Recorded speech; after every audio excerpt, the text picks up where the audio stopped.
Herkese merhaba, kanalıma hoş geldiniz. Bu videomda sizlere yapımı inanılmaz kolay olan bir günde örüp tamamlayabileceğiniz çok güzel bir çanta tarifi paylaşacağım. Hazır bir kit kullanacağız. Biz aslında sadece 2 tane düz parça örüp bunu montajlayacağız. Deri parçaya inanılmaz keyifli bir yapım var. Yani örgüye yeni başlayan birisiniz ve bu tarz bir çanta yapmak istiyorsanız sizin işinizi çok ama çok kolaylaştıracak bir çalışma oldu diyebilirim. Hemen şöyle modeli yakından sizlere göstermek istiyorum. Bakın çok güzel bir örnek çalıştım. İnanılmaz keyifli. Bu da gerçekten çok şık ve çok güzel duruyor. Raf ipi de çok yakıştı. Ama sizler örneğin bu çalışmada raf ip değil daha farklı bu deseni değil daha farklı bir desen de kullanabilirsiniz. Nasıl yapacağınızı da böyle bu kitte farklı örgüleri de nasıl uygulayacağınızı da videoda sizlerle paylaşıyorum. Umarım açıklayıcı olur. Hemen şöyle tabana bakalım. Dikdörtgen bir taban bakın. Bu da gerçekten çok güzel. Kullanılan buradaki metaller çok kaliteli. Derisi yumuşacık. Hemen şöyle bakın etraflıca örgüyü göstermek istiyorum. Bu arada örgü rahatlıkla ayakta duruyor. Şöyle de göstereceğim. Yani kalıp gibi bir çalışma. Şehir boyu diyebiliriz. Orta boy bir çanta. Bakın şöyle detaylı olarak bakalım. İnanılmaz güzel oldu. Bakar mısınız? Hemen şu iç tarafını da göstereceğim. İçinde de yine bakın setin içinde olan bir çıt çıt var. Bunu da böyle kaydırmalarla çok rahatlıkla montajını yapıyoruz. Hemen şöyle göstereceğim. Bakın içten de böyle görünüyor. Böyle tertemiz bir çalışma oluyor. Buna isterseniz astarlama yapabilirsiniz ama astarsız dahi rahatlıkla kullanabileceğiniz güzel bir çalışma oluyor. Yani astar aslında gerek yok. Özellikle bu tarz yazlık çalışmalarda astarlamaya ben çok lüzum görmüyorum. Ama astarlı olursa tabii çantanın ömrü uzar. Ama dediğim gibi yazlık bir çanta olduğu için, hasır bir çanta olduğu için zaten deri, taban, yanları filan deri olduğu için oldukça kullanışlı olacak bir çanta. Astarlamadan örneğin bu deri kitler kolay kolay eskimez. Örneğin ipliğiniz yıprandı, yıllarca kullandınız ki benim yıllarca kullandığım 7-8 senedir kullandığım raf iplerim, kağıt iplerim var. Hala ilk günkü gibi duruyor diyebilirim. Eğer çok sık kullanmıyorsanız tabii benim çok çantam olduğu için çok fazla yıpranmıyor. Ama sürekli kullanan biriyseniz 1 yılda 2 yılın sonunda raf ipiniz yıprandı. Ne yaparsınız? Deri kiti yani kolay kolay bozulma olmayacaktır. Sökerseniz farklı bir model yapabilirsiniz. Ya da önümüzdeki seneye bunu değiştirmek istediniz, rengini değiştirmek istediniz. Kitiniz yine kalır. Buradaki örgüyü söküp çıkartırsınız. Yeni bir örgüyle çantanızı yepyeni bir hale getirebilirsiniz. Bu kitlerin de böyle güzel bir tarafı var. Yani ördüm bitti, kullandım eskidi atayım mantığı yok aslında bu kitlerde. O yönden de gerçekten kullanışlı buluyorum ben bu kitleri. Çok da şık bir çalışma oldu. Dediğim gibi şehir boy, orta boy bir çanta. Derinliği falan gayet güzel. Çok da pratik bir yapımı var. Bütün detayları da sizlerle video içerisinde paylaşıyorum. Ölçüleri vesaire. Bunları da videoda bulabilirsiniz. Yine ne kadar ip kullandığımı, malzemeleri nereden temin ettiğimi de sizlerle paylaştım. Umarım faydalı olur. Detaylı tarifimize geçmeden önce de sizlerden küçük de bir ricada bulunmak istiyorum. Kanalımıza ücretsiz abone olabilir. Videoyu beğenir ve yorumlarınızı eksik etmezseniz gerçekten çok mutlu olurum. Tarifimize geçelim. Örgüm için kullanmış olduğum malzemelerin tamamını Aksa Örgü Butik'te bulabilirsiniz. Sizler için iletişim bilgilerini videonun açıklama kısmına ekliyor olacağım. Bu çalışma için raf iplik kullanıyorum. Örümü gerçekten çok yumuşak, eli hiç ama hiç acıtmayan bir raf iplik. Bunlar böyle yumaklar halinde satılıyor. Her bir yumak 100 gram. Dediğim gibi örüm oldukça kolay. Biz bu çalışma için 2 yumak kullanacağız. Fakat ikinci yumaktan ipliğimiz artacak. Yine artan iple de böyle bir küçük bir çantada çıkartabiliriz. Bunu da belirtmek istiyorum. Birçok farklı rengi de var. Yine Aksa Örgü Butik ile iletişime geçerek farklı renklerini de görebilirsiniz. Şöyle dokuyu da yakından sizlere göstermek istiyorum. Şimdi raf ipimizi örerken 4 milim tığ kullanacağız. Fakat deri kısmını örerken 3 milim tığ kullanacağız. Bakın 2 numara tığ kullanacağız. Burada şöyle yakından da sizlere göstermek istiyorum. Şimdi deri kitimizi inceleyelim. Deri kitin içerisi bakın çok parçalı bir deri kit. Derisi yumuşacık. Gerçekten sevdim. Güzel yumuşak bir deri. Şöyle bakın dokuyu da sizlere göstermek istiyorum. Bu uzun sapların ölçüsü uzunluğu 50 santim. Böyle delikleri var. Oldukça kolay bir montaj sağlayacak. Bu bize 2 tane sapı var. Dikdörtgen tabanı var. Eni 10 santim, boyu 25 santim ölçüsünde. Kullanılan aksesuarlar da gayet güzel. Bakın şöyle detaylı olarak göstermek istiyorum. İç tarafına da bakalım. Ağız kısmını kapatmak için böyle bir çıt çıt var. Bu da yine bakın delikleri olduğu için direkt çantaya montajını yapacağız. Bu da gerçekten işimizi oldukça kolaylaştıracak. Bir de bakın böyle yan körükleri oluşturan deri parçalar var. 2 tane. Boyunun uzunluğu, bakın boy ölçüsü 25 santim. Kısa kenarın ölçüsü 10 santim. Uzun kenarın ölçüsü de yaklaşık 20 santim ölçüsünde 2 tane de deri parçamız var. Bu şekilde parçalı bir deri kit kullanacağız. Şimdi burada 2 tane bakın raf ipten parça hazırladık. Dikdörtgen parça hazırladık. Bunlar ön ve arkayı oluşturacak. Çantanın gövdesini oluşturacak noktalar. Bunun yapımı oldukça kolay. Şöyle modeli de yakından sizlere göstermek istiyorum. Bakın inanılmaz keyifli. Şimdi küçük bir parçada bu modeli sizlere tarif edeceğim. Bunların da sayı ve ölçülerini paylaşmış olacağım. 2 tane de hazır parçamız var. Bakın ördüğümüz. Bunları nasıl ördüğümü şimdi sizlere tarif edeceğim. Bunları ördükten sonra deri kısmındaki delikleri bakın tığlayacağız. Sonra bu ördüğümüz parçaların montajını yapacağız. Sonra sapını, çıt çıtını filan yine aynı şekilde kaydırım olur, etamin iğnesiyle dikme olur. Gerçekten çok pratik bir çalışma olacak. Şimdi şöyle deri kiti kenara alalım öncelikle.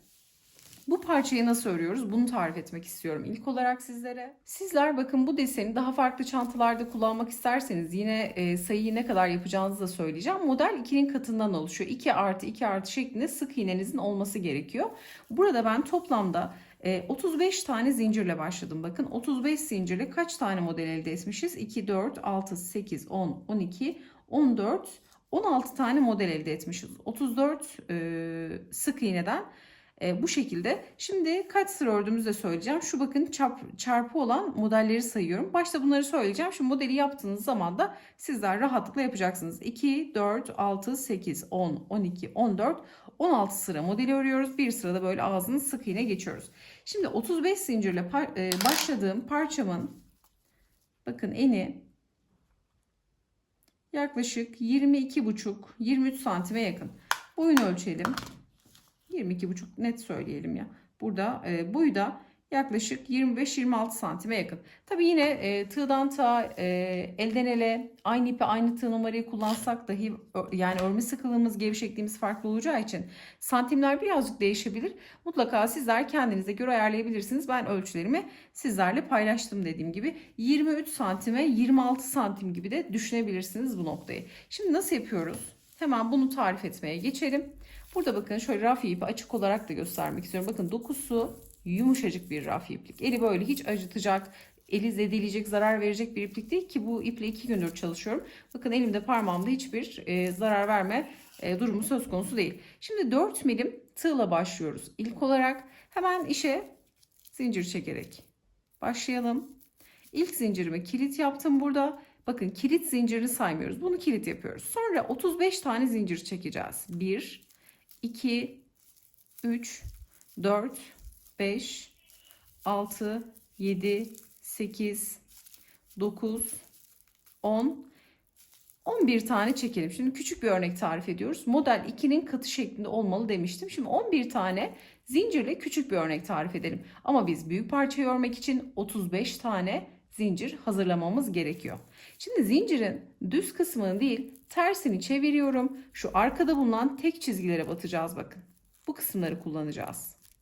Şuradaki tek çizgi tığ üzerinde kalacak. 2 çizgi de tığın altında kalacak. Buna dikkat edelim ki düzgün bir başlangıç olsun. Şimdi çektiğimiz 35. zinciri bırakacağız. 34. zincire batacağız. Burada küçük örnekte ne yaptım? 11 zincir çektim. 11. zinciri bıraktım. 10. zincirin arka kesik çizgisine bakın tek duran çizgiye battım. 2 çizgi tığın diğer tarafında kalıyor. Battıktan sonra buradan ilmek çıkarttım. İlmeğimi de hafif uzatıyorum bakın. 2 ilmek var. Tığıma doladım. İkisinin içerisinden ipimi geçirdim ve sık iğne örmüş oldum.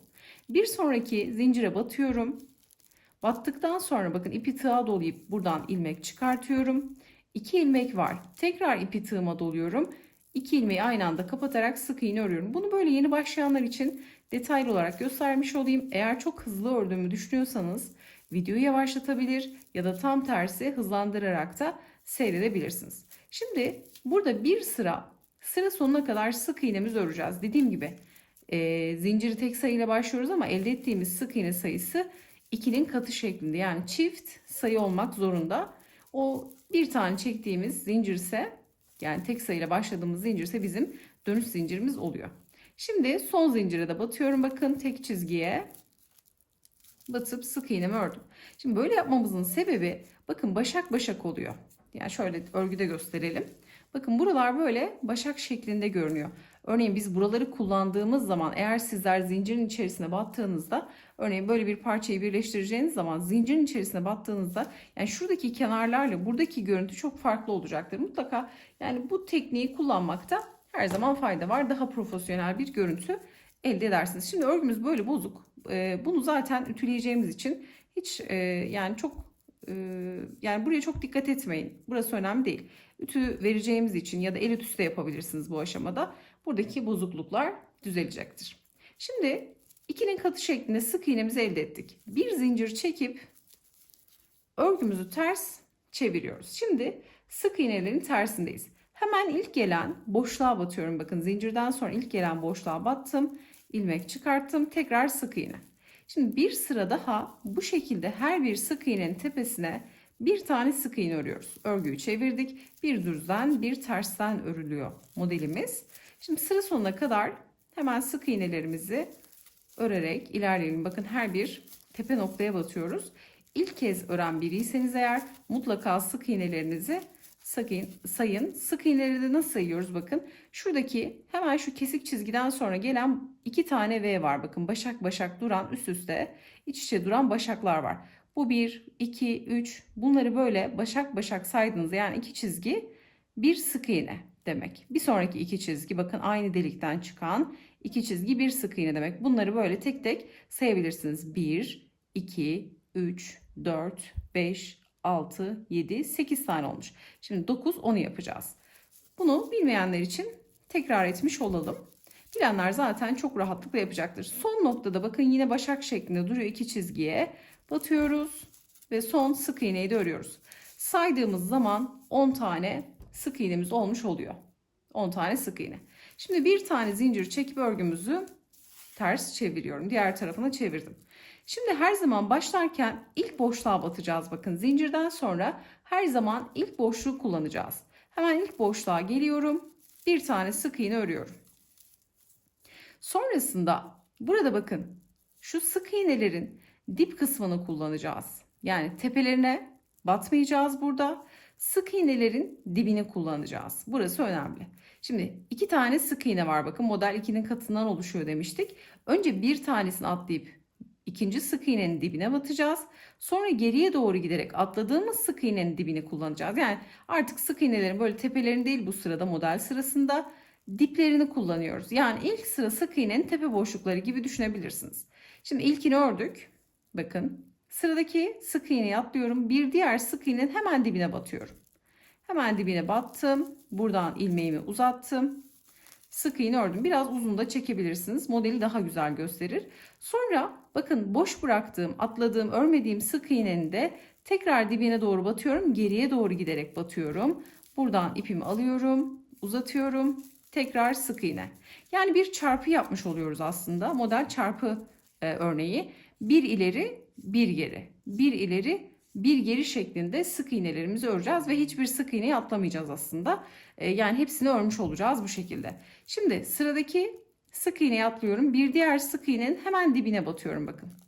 Hemen dip kısmına batıyorum. Buraya bir tane şöyle ilmeği de uzatarak bir tane sık iğne. Sonra atladığım sık iğnenin dibine batıyorum. Bakın.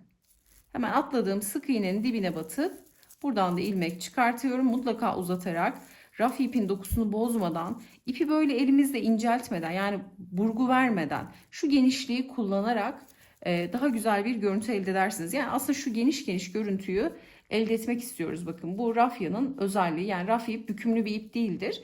Enli bir ipliktir. Bunu da bozmadan, bu formu bozmadan yapmaya çalışalım ki model kendini göstersin. Bakın böyle çizgi çizgi. Bunu daha farklı iplerle de yapabilirsiniz ama farklı iplerle yaptığınız zaman mutlaka görüntü farklılaşır. Bunu da belirtmekte fayda var. Ama kağıt iple yapabilirsiniz, koton iplerle yapabilirsiniz, makromelerle yapabilirsiniz. Yani yapılmaz değil, yapılır. Ama bu görüntü olur mu? Tabii ki olmaz. Bunu da söylemiş olalım. Şimdi geldik yine bakın sıradaki sık iğne atlıyorum. Bir diğerinin hemen dibine battım.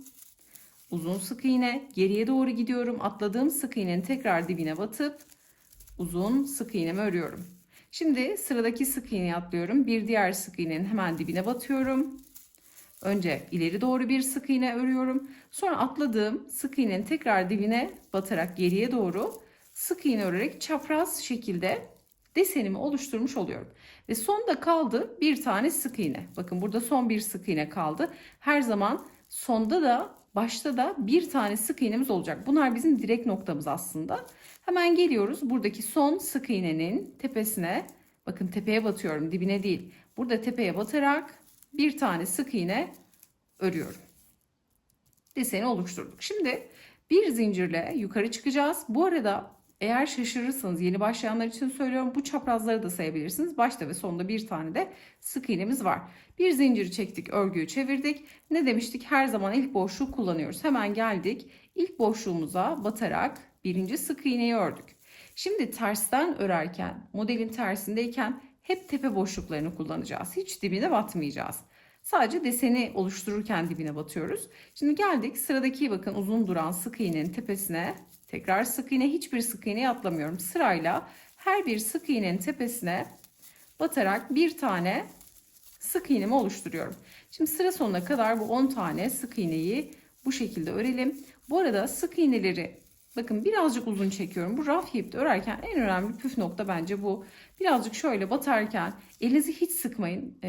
Bu çok önemli. Kağıt ip, raf ip çalışırken elinizi çok sıkarsanız hem uzun saatler öremezsiniz, hem de elinize çok zarar verirsiniz. Mutlaka bir tık böyle gevşek tutarak, gevşek tutamıyorsanız mutlaka tığ numaranızı yarım ya da bir numara büyük kullanın ki rahat örebilin. Sıkmadan bir tık da gevşek örmek gerekiyor.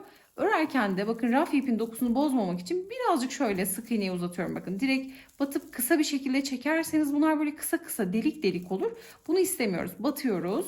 İlmek çıkartıp bir miktar uzatıyorum bakın. Böyle uzunca çekip sık iğnemi örüyorum. Bu da güzel bir püf noktadır. Bunu da tekrar etmiş olalım. Şimdi son noktaya geldim. Son noktaya da 10. sık iğnemi ördüm. Sonra bir zincir çekiyorum ve örgümü çeviriyorum. Desen 2 sıranın tekrarı. Şimdi bu ters sırada ördüğümüz sık iğne, şimdi çarpıyı yapacağız. Hep bu 2 sıra tekrar edecek. Ne yapıyoruz? Zincirden sonra gelen ilk boşluğu kullanıyoruz demiştik. İlk boşluğa bakın birinci sık iğnemi örüyorum. Sonra sıradaki sık iğneye atlıyorum. Bir diğer sık iğnenin hemen dibine batıyorum. Bu da alt sırada ördüğüm, geriye doğru ördüğüm sık iğnenin tepesini oluşturacak her zaman. Şimdi geldim. Bir tane sık iğne atladım. Bir diğerini hemen dibine battım. Önce ileri doğru uzun bir sık iğne. Sonra atladığım sık iğnenin dibine batıyorum bakın. Bu da ileriye doğru battığım. Yani çarpı bu şekilde oluşacak. Şimdi geriye doğru geldim. Uzunca ilmeğimi uzattım ve sık iğnemi ördüm. Şimdi sıradaki sık iğneye atlıyorum. Bakın örmediğim sık iğne bu. Sıradakini atlıyorum. Bir diğerinin hemen dibine batıyorum. Önce uzun bir sık iğne. Sonra geriye doğru giderek atladığım sık iğnenin de dibini kullanarak hep dip kısımlarına batıyoruz deseni oluştururken. Bakın çarpı örneğini tekrar etmiş oluyorum. Bu şekilde desen oluşuyor. Gerçekten çok ama çok kolay. Bir tane sık iğne atladım. Bir diğerinin hemen dibine battım. Önce ileriye doğru bir tane sık iğne. Sonra geriye doğru atladığım sık iğnenin tepesini kullanarak sık iğne şeklinde ilerliyoruz. Geldik şimdi sıra sonuna. Hemen geriye doğru sık iğnemi ördüm. Şimdi burada artık bitişi yapacağız. Sondaki, bakın sondaki sık iğneyi mutlaka kullanıyorum. Şurada. Bakın 2 tane çizgi var. Çünkü örerken illaki bozuyoruz elimizde. Bu 2 çizgiyi bulup hemen buradaki son sık iğneyi de örüyorum. Yine 10 tane dediğim gibi sık iğne sayımız var. Elinizle örerken bozuyor olabilirsiniz. Bu sizi hiç tedirgin etmesin. Dediğim gibi en son buharlı tüyle ütüleme yapacağız. Şimdi tekrar bir zincir, örgümü ters çevirdim. Şimdi ilk boşluktan başlayarak sıra sonuna kadar her birine bir tane sık iğne örerek geliyorum ve artık ağız kısmındaki bitişi yapacağız. Bunu 16 sıra ördük dediğim gibi. 35 zincirle başladık. Burada 16 sıra desenimizi ördük. Desen sayısını söyledim bu ara. Santim olarak da ölçü verdim zaten. Şimdi son noktaya da bakın başak şeklinde batıyorum. Bu 10. sık iğnem. Sonra yine hemen şöyle ipimi açacağım. Bir zincir çektim. Örgümü çevirdim. Arada açıyorum bakın çünkü örerken böyle topluyor. Aşağısı geniş, üstü dar gibi olabilir ama elinizle el ütüsü yaptığınız zaman, çünkü ilk sırayı ne yaptık? Elimizle illaki örerken açıyoruz. Bu arada çok gevşek başlamayın. Bir tık gevşek olması yeterli. Aşırı gevşek olursa yayılma olur. Buna da dikkat edelim. Şimdi geldik, artık bitiriyoruz. Normalde hep tepelerini kullanıyorduk. Sık iğnelerin ters sırada. Ön sıradaysa diplerini kullanarak çapraz yapıyorduk. Bu sıradaysa sadece dip kısımlarına batacağız sık iğnelerin, ama sırayla batacağız. Çapraz yapmayacağız. Ve bize şu görüntüyü verecek bakın. Her birinin dibine batarak uzun uzun sık iğnelerle bu kısmı geçmiş olacağız. Hemen şöyle yapalım. Geliyorum, ilk sık iğnenin hemen dibine batıyorum. Zincirden sonra bakın, ilk boşluğa değil hemen dibine batıyorum. Uzun sık iğne örüyorum. Bir sonraki sık iğnenin tekrar dibine batıyorum. İlmeğimi uzatarak sık iğne örüyorum. Hemen dibine sırayla. Bakın, çapraz yapmıyorum. Atlamıyorum. Her birini bu şekilde dibine batarak uzun uzun sık iğnelerle bitiriyorum. Sadece diplerini kullanıyorum. Bakın, dibine. Son sık iğnenin de yine dip kısmına batıp bitiriyorum. Sonra bir zincir çekip ipimi koparttım. Bakın, şöyle göstermek istiyorum küçük örnekte de. Buhar verdiğiniz zaman bakın bu şekilde bitiriyoruz parçayı. Buhar verdiğimizde de bu şekilde görünüyor. Bakın, santim olarak da ölçülerimizi söyledik. Şimdi iki parçamızı bu şekilde hazırladım. Bunu da neye göre hazırladım? Hemen onu da söylemek istiyorum. Örneğin sizler daha farklı bir desen yapmak istiyorsunuz. Burada yan körükleri oluşturan şu parçaya göre, bunun boyuna göre hazırlıyoruz bakın. Boy ölçüsünde olmalı. Yani boyuna göre bunun uzunluğu ne kadarsa bunun da uzunluğunu o kadar olacak şekilde dengeli bir şekilde çalışıyoruz. Yani eni de hemen şöyle gösterelim. Eni de tabana göre çalışıyoruz. Bakın, enini tabana göre, boyunu yan körük parçasına göre çalışmış oluyoruz. Şöyle tuttuğumuz zaman, çünkü burası birleşecek. Burada yan körük gelecek. Bu arada şurada dönüşler sağlayacağımız için bakın, şurada birazcık boşluk duruyor gibi olabilir ama şimdi bunlar oturacak. Yani tabanın uzunluğuna göre yaklaşık buradaki kısa kenarı yapıyoruz. Boyunu da bu yan köreye göre. Umarım açıklayıcı olmuştur. Şimdi parçaları birleştireceğiz ama birleştirmeden önce ne yapmamız gerekiyor? Bütün parçaları, taban dahil, yan körük dahil, sık iğne ile geçmemiz gerekiyor. Hemen bunu gösterelim. Nasıl yapıyoruz? Şimdi deri kısımlarını sık iğne ile geçeceğiz. Burada yapacağımız işlem aslında oldukça kolay. Her bir deliğe bir tane sık iğne öreceğiz. Sadece köşelere geldiğimizde 3 tane öreceğiz. Örneğin şu yan körük parçada da aynı şekilde bakın, kenarlar, sivri kenarlara geldiğimiz zaman dönüşlerde 3'er tane batacağız. 2'şer tane de batabilirsiniz. Yani bu dönüşlerde bir değil de 2, 3 de batarak dönebilirsiniz. Tek nokta bu aslında. Dikdörtgen tabanda örneğin köşeleri 3 batacağız. Diğer noktalara bir tane batacağız. Şimdi kısa kenardan başlayalım. Burada kullandığım tığ numaram da 3 milim olacak. Sık iğne örerken, deri parçaları örerken 3 milim kullanıyorum. Ortadaki delikten battım. İpi hemen tığımın ucundan böyle alıp çıkarttım. Çok uzun ip bırakmaya gerek yok. Bir tane bakın zincirle buradaki noktayı da yine sık iğne kabul edeceğim. Bir sonraki deliğe batıyorum. Bir tane sık iğne. Burayı da çok böyle kısa tutmuyorum. Bir tık gevşek tutuyorum. Çünkü küçük milim tığ kullandığım için. Bir sonraki noktaya batıyorum sık iğne. Bu şekilde her bir noktayı bir tane sık iğne ile geçeceğiz. Köşeye geldiğimizde 3 tane sık iğne öreceğiz. 1, 2, aynı deliğe 3. Bakın, diğerleri birer tane olacak. Sadece köşede üçlü olacak. Diğerleri bir tane olacak şekilde tığlayalım. Hemen şuradaki bitişi de göstereyim. Buradaysa direkt buradan başlayacağız. Sık iğne ile her birine bir tane sık iğne öreceğiz. Bir tane zincirle başlayalım. Deri parçayı da göstermek istiyorum. Çünkü bakın, burada troklar, şu metaller dışarıda olacak şekilde, yani düz kısımdan sık iğne örüyoruz. Bu parçanın da yine dikişten anlarsanız eğer, şurası bakın ters kısmı, burası düz kısmı. Düz kısmı dışarıda olacak şekilde hemen batıyorum. İlk boşluğa zincirle başladım bakın bu kez. Batıyorum ilk boşluğa, buradan ilmek çıkartıyorum. Çünkü buradaki gibi bir bitiş yapmayacağım. O yüzden zincirle başlangıç yapıyorum. Orada direkt ipliği aldım ama burada bakın bir ilmek oluşturdum. Hemen ilk boşluğa geliyorum. İpimi buradan çıkartıyorum. Biraz da uzatıyorum. Kısa ipi de gizlemek istediğim için hemen şöyle araya aldım. Tığıma doluyorum ve bu iki ilmeği kapatıyorum. Bakın, direkt sık iğne ile bir başlangıç var burada. Hemen bir sonraki deliğe batıyorum. İkinci sık iğne Bir sonraki deliğe batıyorum. Sık iğne. Burada daha farklı ip kullanırsanız, bazen de aynı ipi kullansak dahi dediğim gibi örme sıkılığımız farklı olacağı için sizin için yeterli olmazsa siz delikleri 2 tane de batabilirsiniz. Bunu dengeli bir şekilde batmanız gerekiyor sadece. Sayı hiç önemli değil çünkü kaydırmayla örneğin birleştireceğiz. Birleştirirken onu tolere ederiz. Yani burada sayılara çok takılmayalım. Önemli olan sık iğneyle şimdi hepsini çerçevelemek. Bu arada bakın, sizlere şurayı göstermek istiyorum. Her birine bir tane sık iğne ördüm. Çok kasmadan, bakın şuraları birazcık geniş tutarak köşede 3 tane ördüm. Şimdi burada kısa kenarda köşeler hariç saydığımda şurada kalan sık iğne sayısı 6 taneydi. Burada ise 7 taneydi. Köşedekiler hariç, bakın tam köşedekileri saymıyorum. O yüzden şurada tam eşit gelsin diye 1, 2, 3 tane ördüm. Dördüncü 2 tane sık iğne ördüm. Şuralar böyle tam kenara denk gelsin diye, örneğin kaydırırken en azından burayı sabitlersek çanta çok muntazam olur. Köşeleri yine üçlü batıyorum. Diğer noktalara yine bir tane sık iğne örerek ilerliyorum. Şimdi tarif etmiş olduğumuz gibi her birini bu şekilde tığlayarak hemen gelelim. Bakın burada şu son kısmı göstereceğimi söylemiştim. Buradaki son deliğe batıyorum. Normal sık iğnemi örüyorum. Sonra ilmeği birazcık uzun bırakıyoruz bakın bu aşamada. Hemen şöyle bu kısmı alacağım.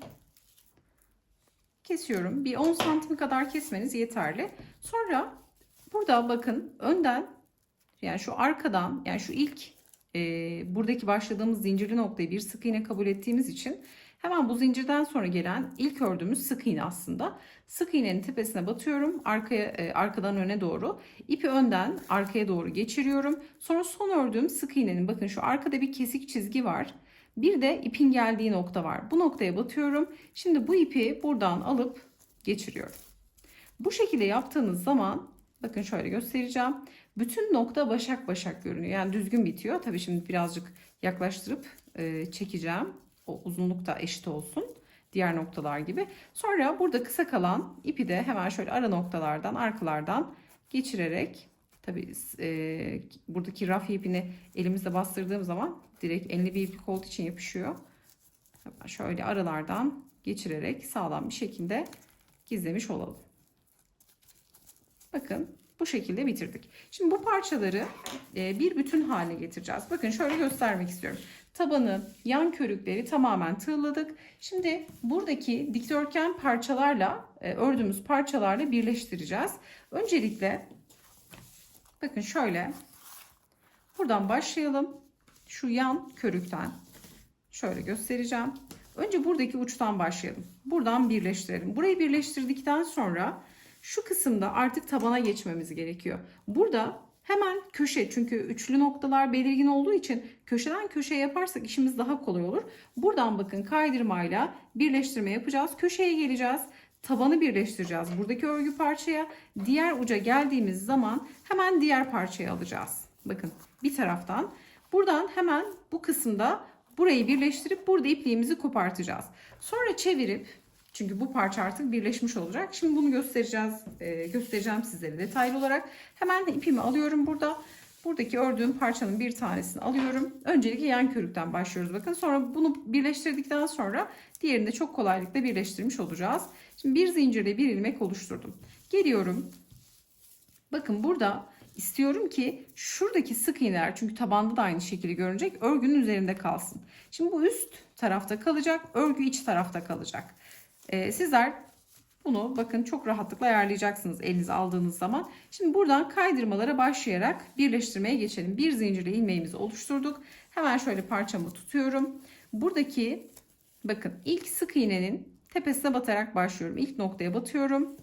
Hemen geldim, burada da ilk sık iğnenin hemen şöyle tepesine batıyorum. İki noktaya da aynı anda batıp tığımın ucuna alttan ipimi alıyorum. Batış yaptığım noktalardan ipliğimi geçirip buradaki bekleyen ilmekten geçiriyorum. Şurada bir ilmek oluşturduğum için bakın bunu yukarıda tutacak şu. Sonra bunları düğümleyeceğiz. Şimdi tekrar bakın aynı noktaya batıyorum. İlk boşluğa batıyorum deri parçada. Çünkü her bir deriye bir tane battık. Ara boşluklar burada oldukça geniş. Bazen 2 tane batacağız, bazen 1 tane batacağız. Bunu dengeli bir şekilde buraya yerleştirmek önemli bakın. Çünkü burada daha fazla nokta var batış yapacağımız, burada daha az var. Bunu dengeleyerek, örneğin daha az olan yere iki defa batıp buraya birer defa bataraktan ilerlemiş olacağız. Bunu da kaydırma yöntemiyle, isterseniz etamin iğnesiyle de dikebilirsiniz. Çengelli iğnelerle tutturursunuz. O şekilde de dikebilirsiniz ya da size hangi yöntem kolay geliyorsa onu da tercih edebilirsiniz. Şimdi aynı boşluğa tekrar batıyorum. Fakat bakın örgü parçada bir alt noktaya batıyorum. Bu şekilde tekrar kaydırma yapıyorum. Şimdi bir sonraki deliğe batıyorum. Sıradaki bakın örgü parçamızın bir alt noktasına batıyorum. İpi alttan alıyorum. Batış yaptığım yerlerden ilmeğimi çıkarttım. Çıkarttığım ilmeği bekleyen ilmekten geçiriyorum. Bu şekilde bir kaydırma yapmış oluyoruz. Şimdi aynı noktaya tekrar batıyorum. Bir alt noktaya batıyorum. İlmeği çıkarttım. Bakın çıkardığım ilmeği bekleyen ilmeğin içinden geçirdim. Bu şekilde, yani bir iz sürme gibi düşünün bunu. Aslında zincir tekniği bu. Normal, bakın içinden geçirerek zincirle şöyle arada dediğim gibi aynı noktaya ikişer defa batmamız gerekecek. Bunları da dengeli bir şekilde yapacağız. Şimdi burada şu noktayı şu kadar, bu noktaya bu kadar demek doğru olmayabilir. Mutlaka elinizdeki deri parçaya, örgünüze göre bunu ayarlamanız gerekir. Örneğin daha farklı bir örnek çalışıyorsunuzdur. Burada mutlaka dengeli bir şekilde batışlar yapmak önemli. Şöyle bir miktar bakın göstermek istiyorum. Şimdi bu şekilde tarif etmiş olduğum gibi şöyle uç kısma kadar gelelim. Uç kısımdan sonra hemen taban kısmına nasıl geçiyoruz? Hemen şuradaki noktayı gösterelim. Bakın buradan başladık. Kaydırmalarımızı dengeli bir şekilde yaparak buradaki uç kısma kadar geldik. Şimdi artık tabanı yerleştireceğiz. Şimdi geliyorum. Buradaki son noktaya tekrar battım. Şuradaki üçlünün bakın birincisindeyim. Yani şöyle 1, 2, üçüncü aslında, yani bu tarafa doğru birinci oluyor. Şimdi son noktaya da batıyorum. Şu kısa ipi de şöyle arada gizleyeceğiz. İpi içeri alalım. Şimdi burada tabanın ters kısmı içeride kalacak. Düz kısmı dışarıda kalacak. Biz burada şimdi tabanın bakın düzünden şu köşede 3 tane sık iğne var. 1, 2, 3 tane. Biz bunun bir ikincisine batacağız. Hemen şu ikincisine batıyorum. Bakın düzden batıyorum tabana. Hemen köşeden, herhangi bir köşeden başlayabilirsiniz. İp yine alttan yürüyecek, aşağıdan. Bakın ipi buradan tığımın ucuna aldım. Batışımı yaptım. Buradan geçiriyorum. Bakın son battığım yerden. Buradaki deri parçadan da geçirdim. Ve bekleyen ilmeğimden kaydırdım. Şimdi burada istiyorum ki artık tabanla devam edeceğiz ama şu son noktaya tekrar batalım. Bakın tabana batıyorum. Burada şu köşeye batıyorum. Örgünün köşesine. Yani şuradaki son battığım yerin bir ilerisine batıyorum. Buradan ipi tekrar aldım. Şimdi artık bu aşamayla bakın tekrar bir kaydırma yapıyorum. Bu kaydırmayla şöyle görüyorsunuz. Artık buradan tabana batacağım önce. Çünkü deri parçayı ön planda tutuyoruz. Burada da yine ön planda tutarak devam edeceğiz. Şimdi burada hem deri parçadaki sık iğnelere, sonra örgüye batarak aynı buradaki gibi kaydırmalara devam edeceğiz. İsterseniz şöyle yapabilirsiniz. Bakın şurayı da göstermek istiyorum. Bir bütünlük olması açısından ki ben öyle yapmak istiyorum. Size de bunu göstermiş olayım. Şurayı tekrar yapacağım çünkü. Bakın şimdi köşeyi birleştirdik. Tekrar bakın köşedeki üçlünün ikincisine batıyorum. Şimdi sık iğnenin şu zincirli noktaya değil de sık iğnelerin tepelerine batalım. Bakın hemen şu yukarıdaki noktaya batalım. Bu şekilde yaptığımızda daha güzel olacak. Şimdi buradan ilmek çıkartıyorum. Tekrar bakın tabandan ilmek çıkarttım. Bekleyen ilmekten kaydırdım. Hemen bir sonraki noktaya batıyorum ve buradaki bakın sık iğnelerin, zincirlerin olduğu noktaya değil de sık iğnelerin aralarındaki boşluğa, yani şuradaki aslında tepe boşluklarını kullanmış oluyoruz. Buradaki ara boşluklara batarak birleştirme yapacağım. Bakın bu şekilde aynı noktaya dediğim gibi 2 tane batabiliriz. Bunu dengeli bir şekilde yapmamız gerekiyor. Sayılar eşit gelirse direkt batarsınız. Sayarak da ilerleyebilirsiniz. Şimdi bu şekilde bakın şunu araya aldım. Yani şu tepeleri kullanmıyorum da normal buradaki batışı yapıyoruz aslında aynen. Fakat şuradaki zincirlere değil de şu aralara, bakın buralara batıyorum. Bu daha güzel, profesyonel bir görüntü çıkartacak bize. Daha muntazam olacak çünkü şurası zayıf kalıyor bakın. Şimdi bu şekilde birleştirelim. Hemen diğer parçaya geçelim. Burada birleştirdik. Yine aynı buradaki gibi kaydırmalara devam ettik ve geldik. Şimdi diğer parçayı birleştireceğiz. Burada yine şu köşeye bakın. Burada 1, 2, şuradaki üçüncüyü hemen buraya bakın batıyorum köşeye. Yani 3 tane sık iğne vardı köşede. 1, 2, 3. Üçüncüyü bağladık. Şimdi ikinciye batmam gerekiyor. İkinciye batıyorum. Yine şurayı kullanacağım. Bakın yine bu boşluğu kullanacağım. Sonra diğer parçayı alacağım. Diğer parçanın da bakın yukarı doğru gideceğim için. Şimdi burada hemen şöyle üçlünün 1, 2, 3 ikincisine batıyorum. Yine önden batış yapıyoruz. Yine diğer tarafta olduğu gibi aslında aynı birleştirmeyi yapıyorum. Şu batış yaptığımız yerlerden bakın tığın ucunu çıkartalım. Şimdi artık bakın buradaki ikiliye de battığım için, buradaki ikinci sık iğneye de battığım için şöyle esnetiyorum. Şimdi buradaki köşedeki ikinci olan sık iğneye batıyorum. Sonra örgü parçaya batıp şimdi bu tarafa doğru, yukarı doğru çıkacağız.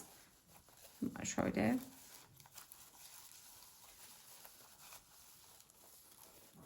bunu da düzgün bir şekilde yapmakta fayda var. Bazen çok sıkınca şekil değişebilir.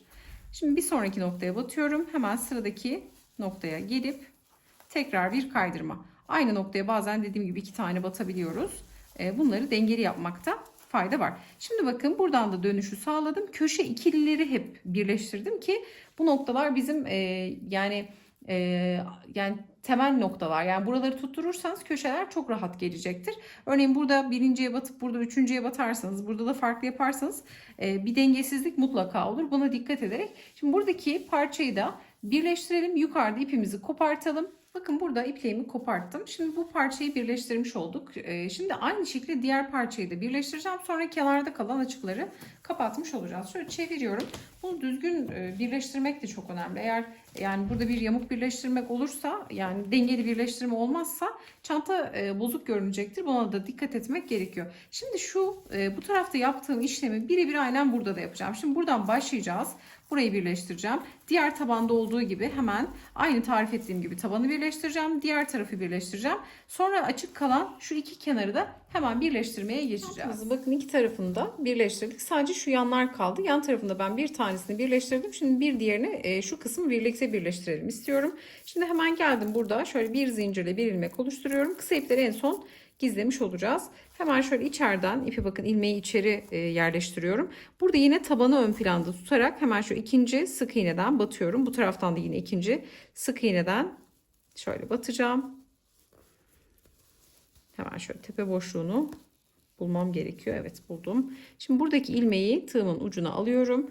Buradan batış yaptığım yerlerden öncelikle ilmeğimi çıkartıyorum. Sonra bir diğer noktaya batıp karşılıklı sık iğnelere batarak kaydırmayı aynen tekrar etmiş oluyoruz. Aynı noktaya ikinci kez batıyorum çünkü sayıların eşit gelmesi gerekiyor.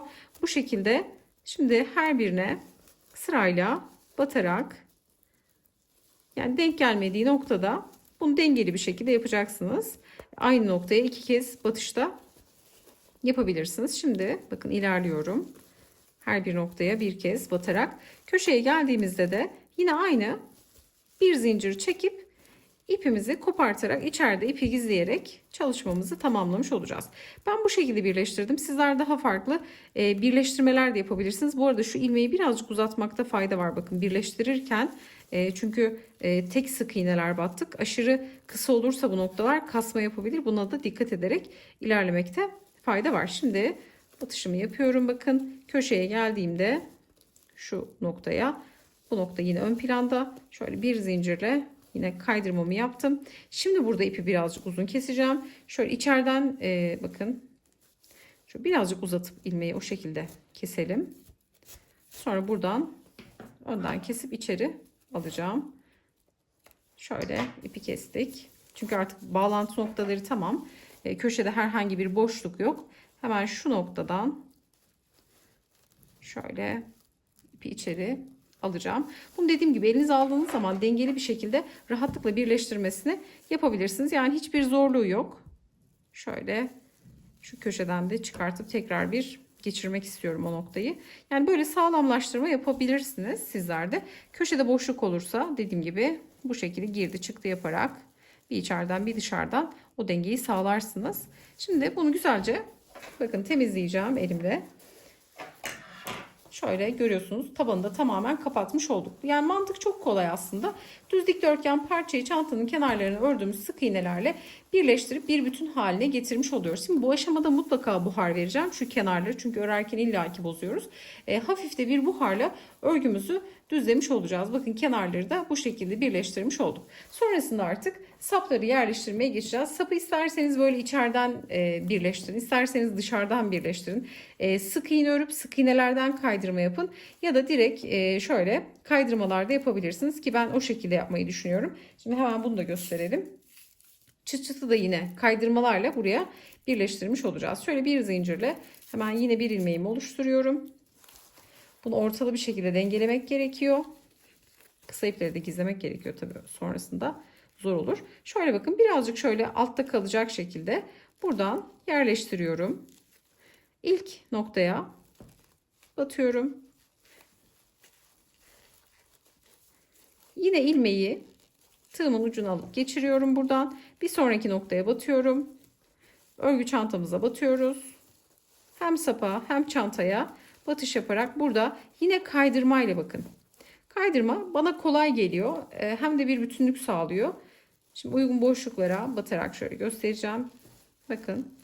Kaydırmaları yapacağız U şeklinde. Sonra da ipimizi kopartıp içeride gizleyeceğiz. Çıt çıt kısmını da hemen göstereceğim. Çıt çıt içinde yine bir zincirle bir ilmeğimi oluşturdum. Burada birleştirirken bakın şu iç kısımda kalacak. Hemen şöyle deriyi getiriyorum. Son sıraya değil, bir alt sıraya hemen bakın diplerine battığım noktaları birleştireceğim. Model 16 saniyede hemen şöyle 2, 4, 6, 8 tane modelin hemen şöyle 7.sinden şu ortalı bir şekilde olmasına dikkat edeceğim. Hemen şuradan batıp bakın dipten batıyorum çantaya. Bu arada ilmeği bırakacağım bu aşamada. Buraya batıyorum. Çantaya, sonra deri parçaya batıyorum. Bunu ortalı bir şekilde kaydırma yaparak yine ilmeği buradan çıkartıyorum. Şimdi hemen bir diğer deliğe batıyorum. Sıradaki gelen. Aynı boşluğa tekrar batıyorum. Burayı dengeli birleştirmekte de fayda var. Bakın kaydırma yapıyorum. Klasik, burada değişen hiçbir şey yok. Bir sonraki noktaya batıyorum. Şöyle tekrar bir diğer deliğe batıyorum. Burada yine kaydırma yapıyorum. Hemen bir sonraki delik ve yine aynı boşluğu kullanarak bunu dengeli bir şekilde birleştirmekte fayda var. Burada hemen çıt çıtı şöyle bir kaydırma yapacağım. Karşıda da yine aynı şekilde kaydırmayla çantanın ağız kısmını kapatmış olacağız. Tarif etmiş olduğum gibi de sapları da yerleştirerek artık çantamızı bitirmiş olacağız. Hemen son halini sizlerle paylaşmak istiyorum. Dediğim gibi burada çıt çıtı yerleştirdikten sonra hatta sapı yerleştirdikten sonra da hafif bir buhar verebilirsiniz birleştirdiğiniz noktalara, ya da tamamen buhar verip en son yapabilirsiniz. Kısa ipleri de gizleyerek artık çalışmamızın son haline geçelim. Çantamızı sizlere tarif etmiş olduğum gibi tamamladım. Gerçekten çok şık ve çok güzel oldu. Çantamızın boyu 25 santim. Şu ağız kısmının uzunluğu, genişliği de yaklaşık 40 santime yakın oldu. Tarifimiz de bu şekildeydi. Dediğim gibi 2 yumak kullanarak bu çalışmayı hazırlamış oldum. Yapacak olanlara kolaylıklar diliyorum. Videomuzu beğenmeyi, yorum bırakmayı, kanalımıza abone olmayı unutmayın. Bir sonraki videoda görüşünceye dek hoşça kalın.